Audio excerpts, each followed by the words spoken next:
Let me pray before I start. Dear Lord, I thank you for your word, the wisdom and the challenge and the reward that it brings to us. Lord, I ask that as we dive into Job today, that you would, speak, that you would bring a message of hope through this season, and that, it would be your words, not mine, Lord, that would reach out to everyone in this room today. Amen.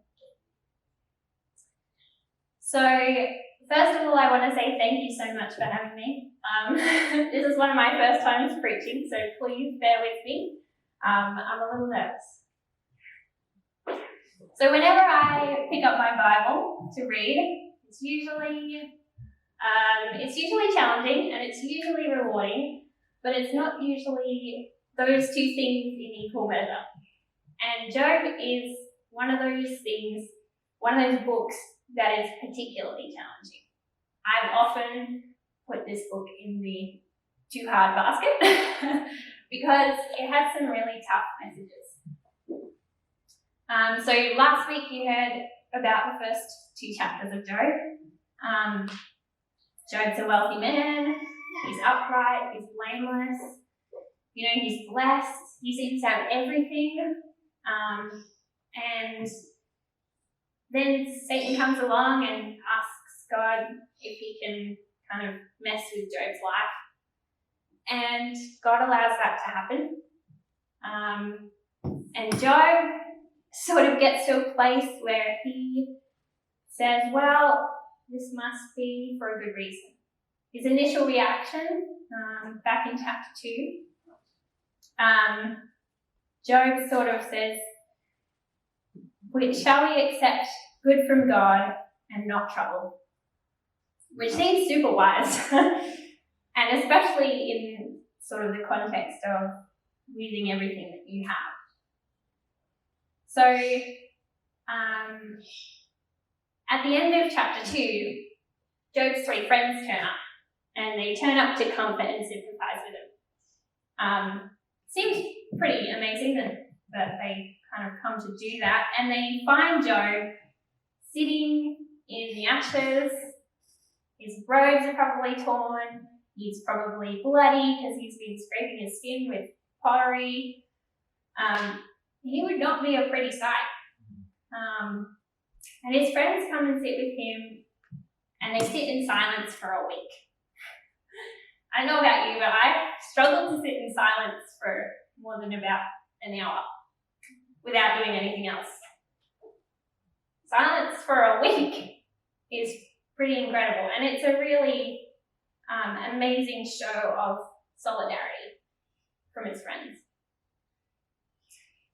And this is the context for what Job says next. And there are two main parts that we kind of heard in the two sections in the reading. The first part, chapter 3, 1 to 10. And this is where Job is like, he's really not understanding what's happening to him. He's saying, I wish I'd never been born. I wish I'd never been born. That's pretty... You've got to be in a pretty dark place to say that. That's not an easy place to be. And I mean, if I'd lost even half the things that Job lost, I'd probably already be in that place. So understanding where Job is it's pretty evident through what he says. In this first section, we really get a sense that he's in pain. His emotions are still really raw. Despite having sat in silence for a week, he's still not understanding why this is happening. He's got a lot of pain, and that's hard to deal with. I don't know if you've ever felt this way before. Maybe not this strongly, or maybe not in circumstances the same as Job's, but things like financial difficulty, things like breakdown of a relationship, a marriage, the death of a loved one, they can send us into this place of wishing that we'd never experienced that wonderful thing, that wonderful person, that amazing goodness because of the pain of losing something like that. So one of the times when I remember feeling like this was when we returned from Africa after 2 years. So my family and I had spent 2 years in Malawi doing long-term missions, and it had become a place where I felt really connected, where I fell in love with it. It was home. I came back to Australia for 6 months, intending to head back for another 2 years. So the attitude was one of hopeful expectation. In our time back in Australia, we were asked as a family not to return. And as an adult, I understand a lot better the circumstances of what happened. But at the time, my 13-year-old brain was very much in this place. Why, God? Why did you let me experience something so beautiful and so valuable only to take it away from us? What is going on? So I hope that you can think of a situation where you sympathise with Job. If you can't, I'm sure you will. And perhaps what hurts the most is that it's unfair and that we feel so powerless when we're in this place. We feel that there's nothing that we can do. And then we get to the second part of what Job says here. Job starts asking questions, or more precisely, he starts asking why. He asks why about 5 different times in the next part of the passage, in the second half of chapter 3. And what is the purpose of asking a why question? Well, you want an explanation, right? You want to know the reasoning behind something. You want to understand. Maybe you want to learn. Maybe ideally you want to learn. I've noticed that when kids get to a certain age, they start asking why a lot. And I think usually it's because they're curious.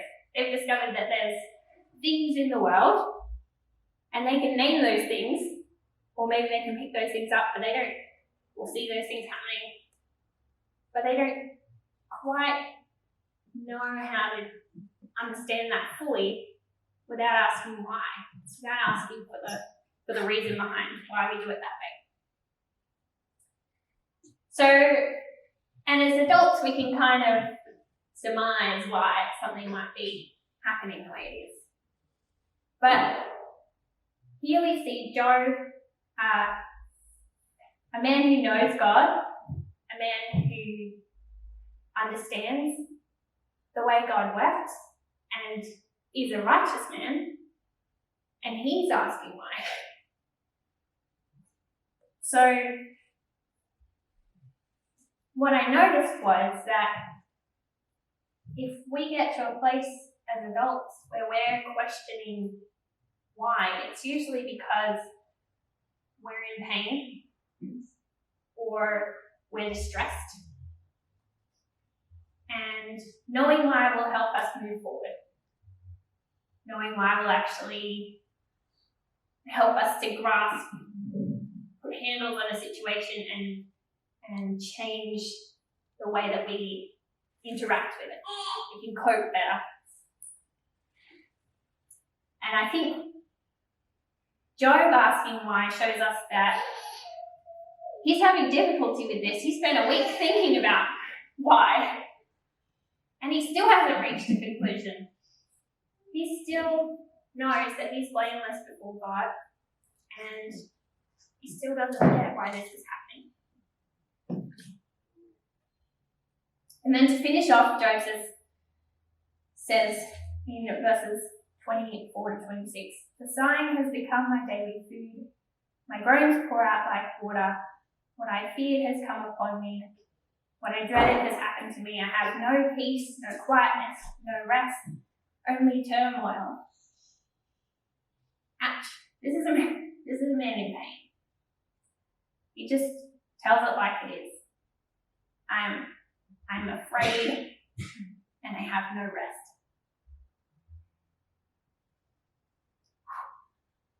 Pretty heavy. And there's a sense that when Satan stole all of Job's possessions, even his health, he stole something a little more than that. He stole his mental security.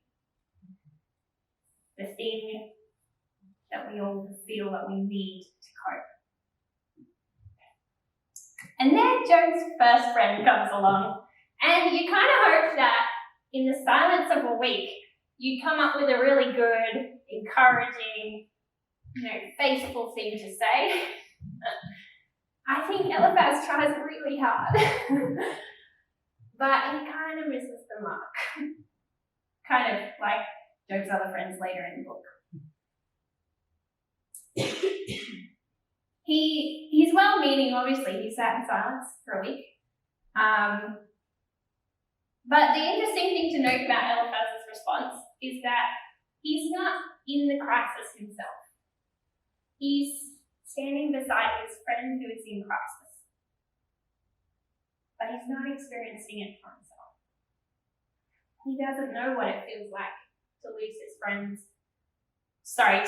family and all his possessions in one fell swoop. So I think what we learn from Eliphaz is that his perspective is that of observer,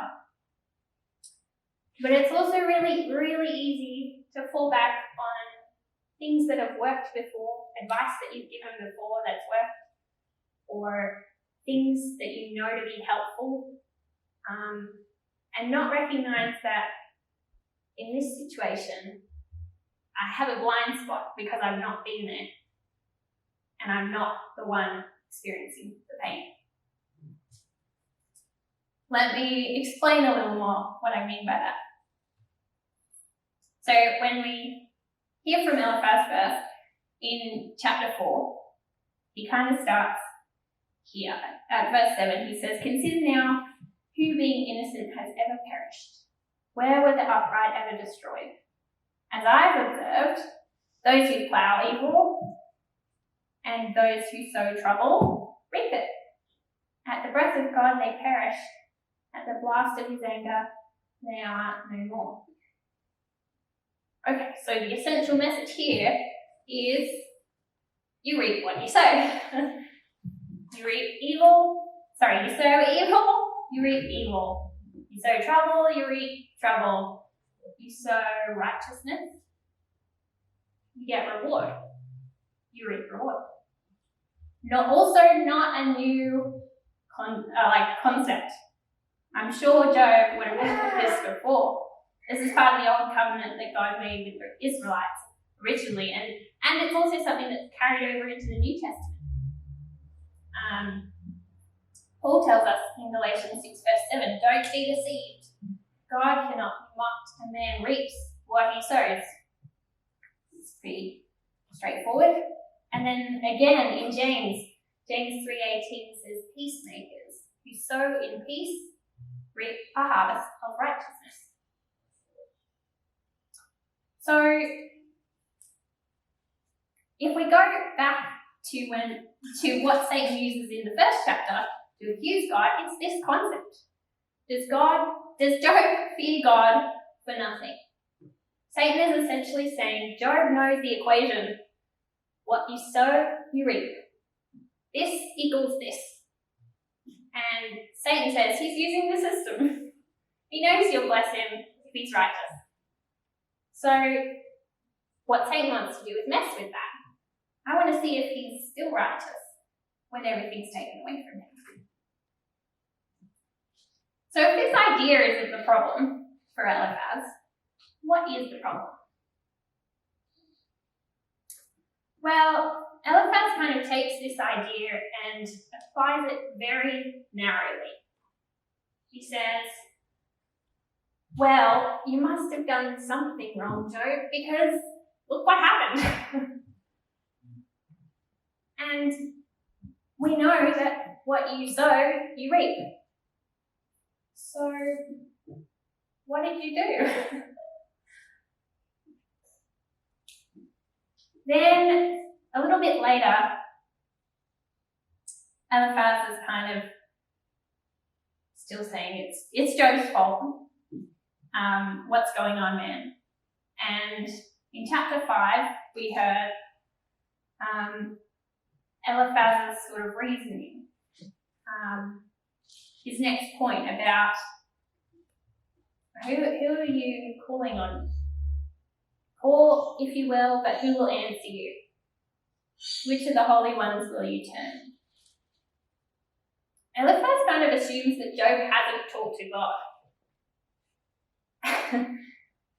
He's had a whole week of silence. He's a righteous man. Pretty sure at some point in those 7 days he would have prayed. I think possibly anyone in a week of silence will get to a point where they might pray to God just out of desperation. So Eliphaz assumes that Job hasn't talked to God.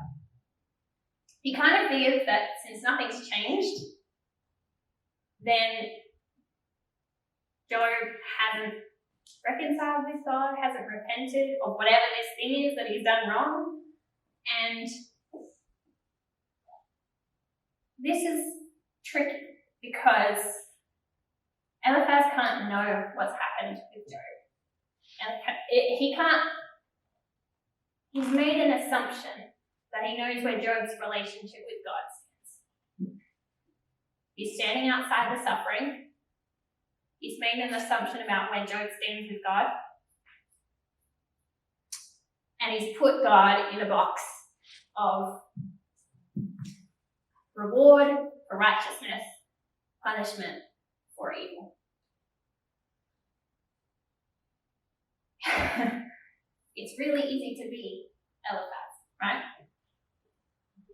It's really easy to try and understand and control, maybe even help set aside our own fear by holding on to the truths that we know of God. I think Eliphaz in this situation could have benefited from Paul's wisdom in Romans 14. Whatever you believe about these things, keep between yourself and God. Blessed is the person who doesn't feel guilty for what they do. While we're not told it explicitly, I have a feeling that Job would feel a little bit guilty after this.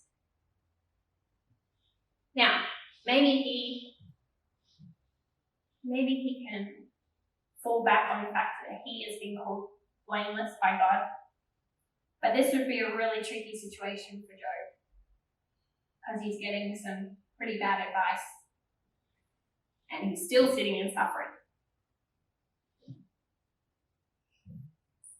Then Eliphaz says one last thing that kind of really puts the final nail in his coffin. He says, right at the end of chapter 5, we have examined this and it is true. So hear it and apply it to yourself. Assumption number 3, I think.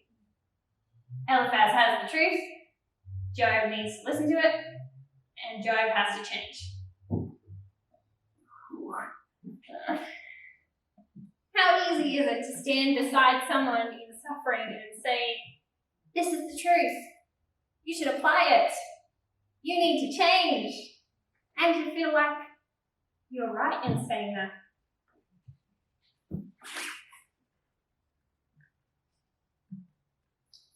That's tough. I think the really interesting part about these 2 chapters is that God lets this happen, first of all, to Job. He lets Satan do his thing. Then he lets Job go a little bit mental and get really distressed and in pain and suffer.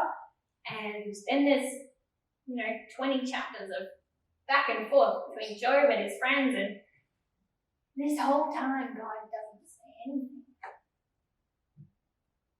What does that mean? I think there are three main things that we can learn from this part of Job. Essentially, what can we learn from Job? Job could see the situation for what it was. He got real with himself and his crisis, and he expressed the way he felt. He expressed the way he felt really, really honestly. This can be hard to do.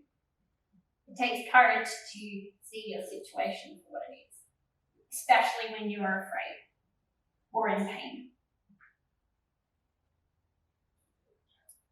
So Job doesn't pretend that his horrible situation isn't happening or that it's better than it really is. He kind of wrestles with it. He grapples with the reality of his situation. It hurts, and he asks questions, but he's essentially searching for the truth. And Jesus talks about this in John 8. He says, "Then you will know the truth, and the truth will set you free." We're told much, much later in the book, after the Lord has responded to Job, that Job never said anything untrue about God. Through all the crisis and all the argument with his friends, he never said anything untrue about God. I don't know about you, but I'd like to be able to claim that.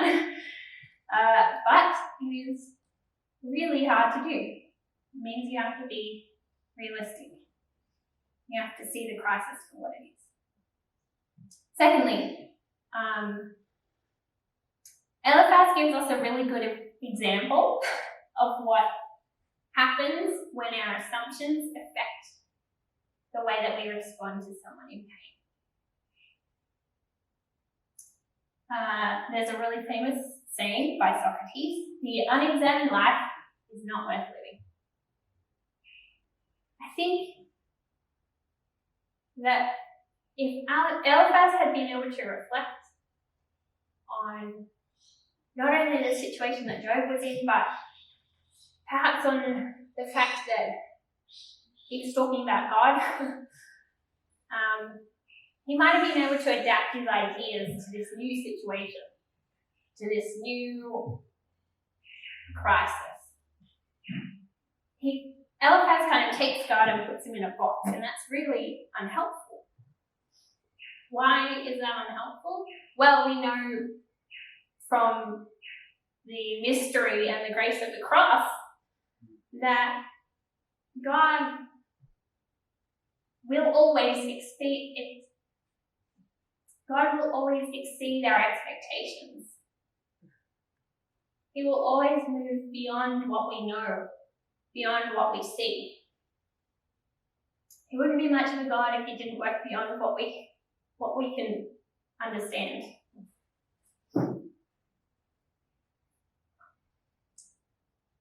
Thirdly, God's silence. Well, just because God is silent doesn't mean he's not there. What God says later in Job shows that he's been listening. He's been watching. He's been there the whole time.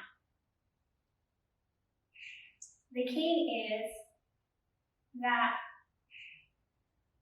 despite the confusion of him letting the arguments happen, the painful struggle, even Satan's activity in the first place, his response goes something like, "You don't have my perspective." He says in chapter 38, "Where were you when I laid the earth's foundations? Have you ever given orders to the morning or shown the dawn its place? Have you comprehended the vast expanses of the earth? Tell me if you know all this." God shows Job that he's not ignorant of what is happening to Job or even maybe in the wider world.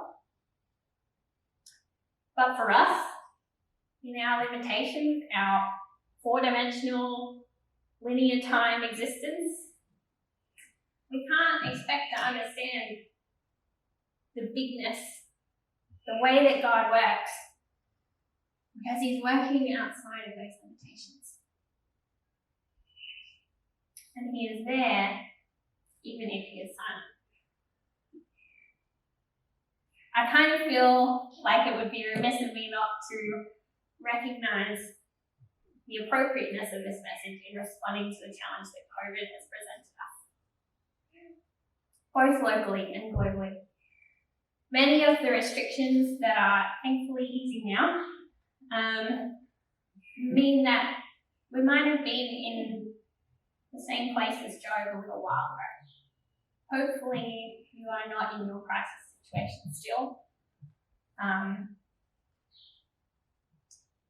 But as we move forward, now is the time to remember that God is not absent. And he's also a God that speaks.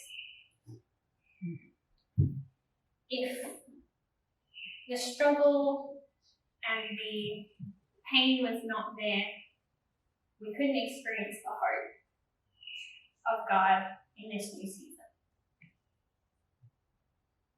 And we have the benefit of being under a new covenant. We have the benefit of being able to see the promise of the cross, the blessing of the cross, the forgiveness and the grace of the cross. I think Jesus' death really showed us the completeness of his sacrifice for us. He knows and he loves us. He knows and loves our neighbours. He knows and loves our world. Despite what we see, he is not absent. And we have the benefit of direct access to him through what Jesus did. So, let us continue to run this race that is set before us with endurance and with hope. Not because our God allows suffering, but because our God is present in suffering, and we have the hope that can save us, that can bring us healing and restoration, which is what we see at the end of Job. Restoration. Let me pray. Father God, I want to thank you that you are present here today. I thank you that you are so far beyond what we can understand or imagine. I thank you, Lord, that you are a God who does not willingly bring suffering on anyone. God, I ask that as we continue to wrestle with our individual circumstances and the circumstances that we see in the world, that you would come, that you would make your presence felt, that you would show your face in the most unusual places. Lord, I ask that we continue to work through the struggle of the pandemic, that you would bring your light and your wisdom and your mysterious, miraculous grace to the decisions made by our government, but also by our religious leaders and in our church community. Please be with us, God, as we walk with you this week. In Jesus' name.